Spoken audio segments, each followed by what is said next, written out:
There might not be a more beautiful city in all of Tunisia than Sidi Bou Said. Sitting on the shores of the Mediterranean, this place draws favorable comparisons with the Greek island of Santorini. They definitely both have a similar look.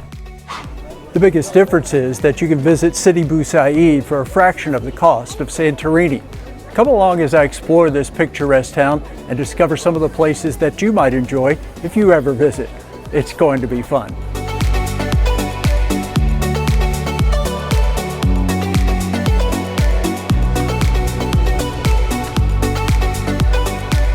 The comparisons between Sidi Bou Said and the island of Santorini are unavoidable.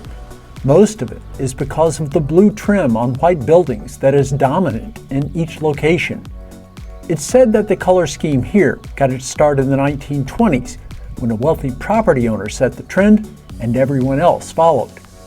The blue is used to match the color of the sea, which sits over 200 feet below the cliff-top town. Sidi Bou Said and Santorini share that geography of being towns situated on the Mediterranean, and they have similar climates.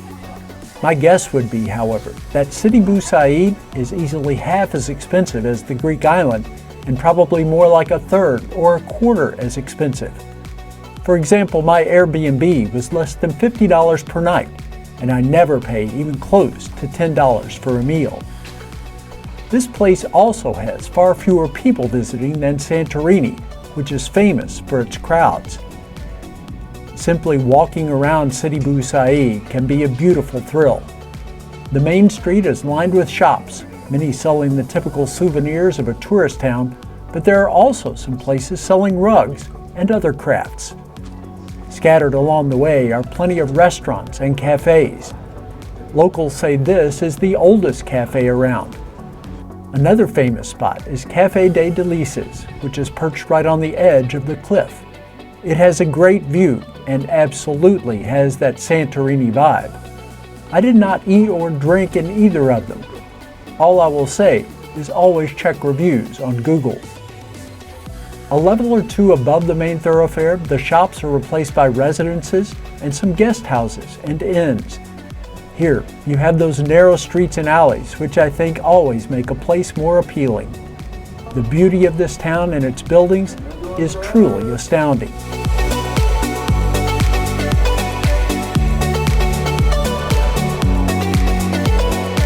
I did a free walking tour to get to know a bit about Sidi Bou Said.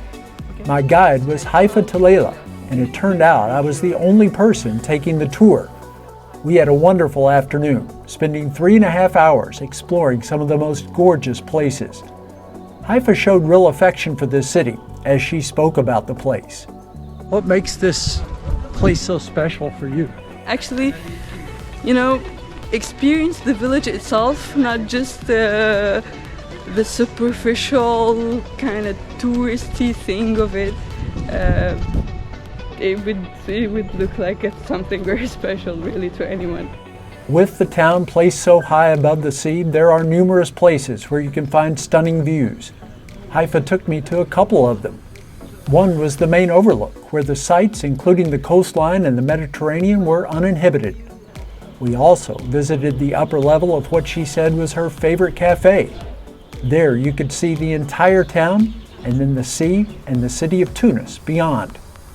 On my second day of discovery in Sidi Bou Said, I found even more great vantage points. Sometimes words get in the way, and I'm unsure if I have the vocabulary anyway.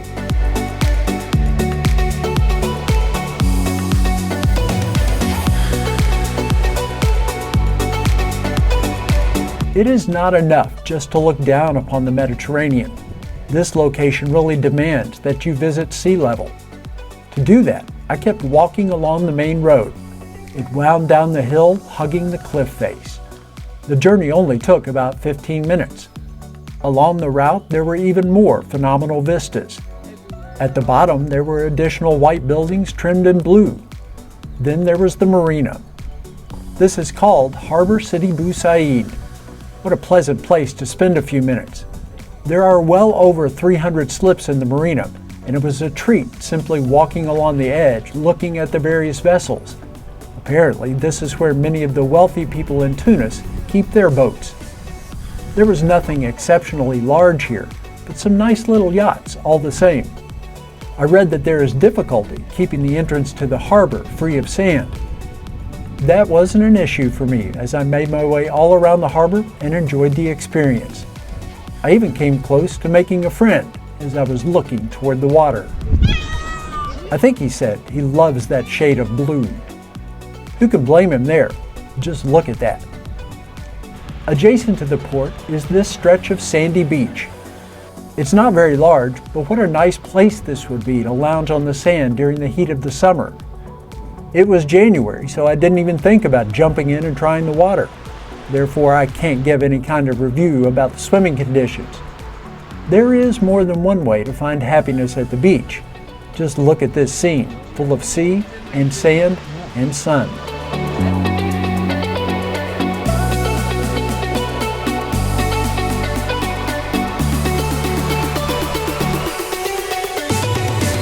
Yes, absolutely come down to sea level if you ever make the trip to Sidi Bou Said. Of course, when you go down to the shore, it's necessary to return to the top. You could always take a cab, but where's the fun in that? I returned to the heart of town over a different route than I took on the road going down. This path included steps, many steps. Descending was literally no sweat. Coming back up, well, that's a bit different. There are 365 steps, one for every day of the year, of course, except for this year, almost to the top. I had a blast seeing all that I could in Sidi Bou Said over my 2 days there.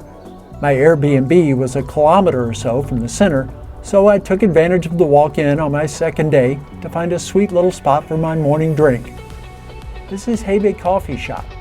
It was modern and hip on the inside and had a couple of chairs and tables on the outside. A decent enough location for me to enjoy my cappuccino. On the way to town, I found a small, quiet space that would be good for relaxing. The Mediterranean Garden of Sidi Bou Said has a regal name. In reality, however, it doesn't cover a lot of territory. There is a calming fountain in the middle. There are also a number of seats where you can rest for a moment. The trees in the park are quite nice, and I especially like the orange trees that were near the perimeter. Over the course of my stay, I saw numerous people taking the opportunity to stop in the garden. This next place had been in my thoughts from the first time I saw it and the people lining up to buy what they were selling. It is Bomboloni Sidi Bou Said. Seems like everyone coming into the town had one of these at one time or another. I had to try one for myself. Oh my gosh.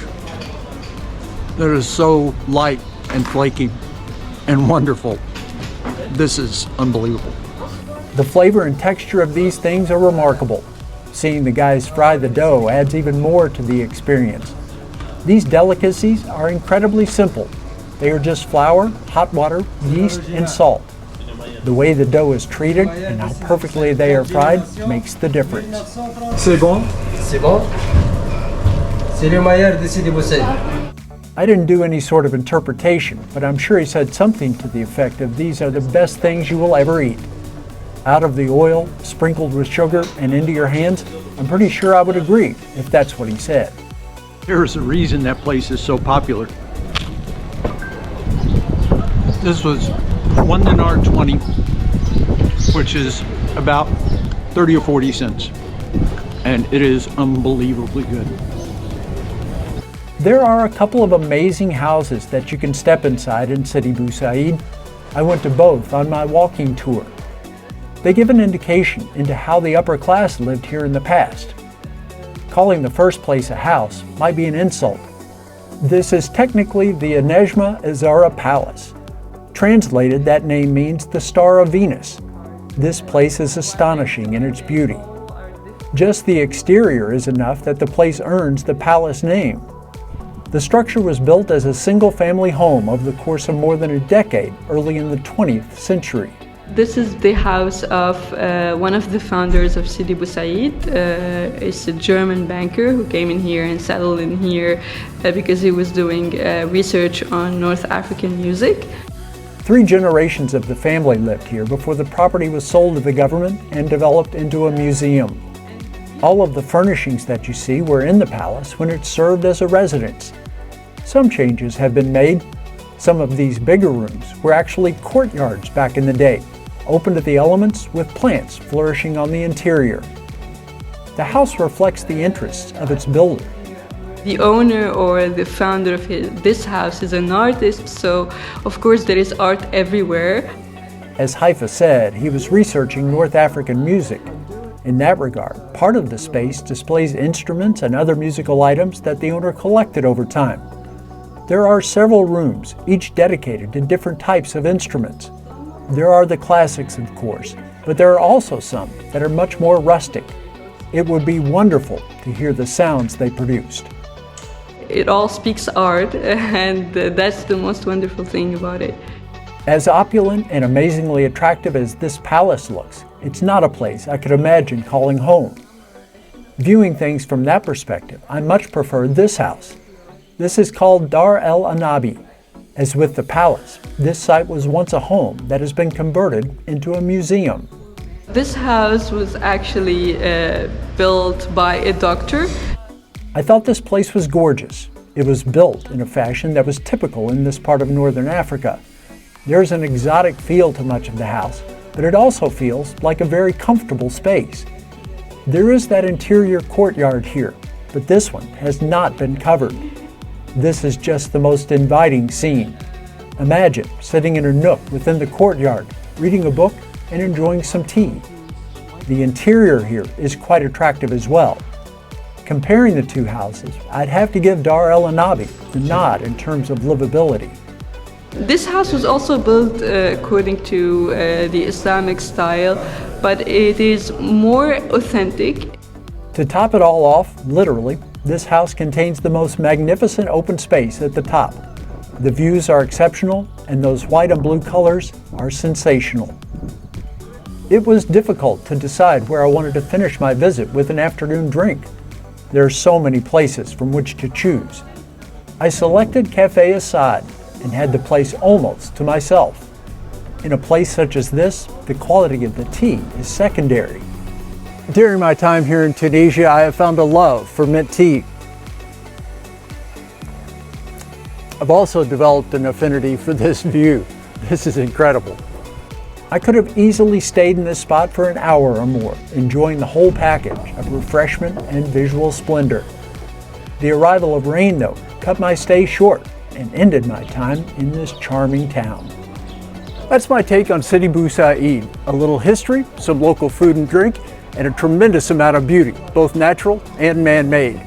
It was just a short distance to come to the coast from where I'm staying in Tunis. It was absolutely worth the trip. I will have plenty more in the coming weeks from here in Tunisia.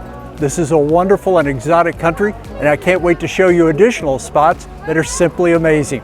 It will all be right here on Old, Alone, and Far From Home.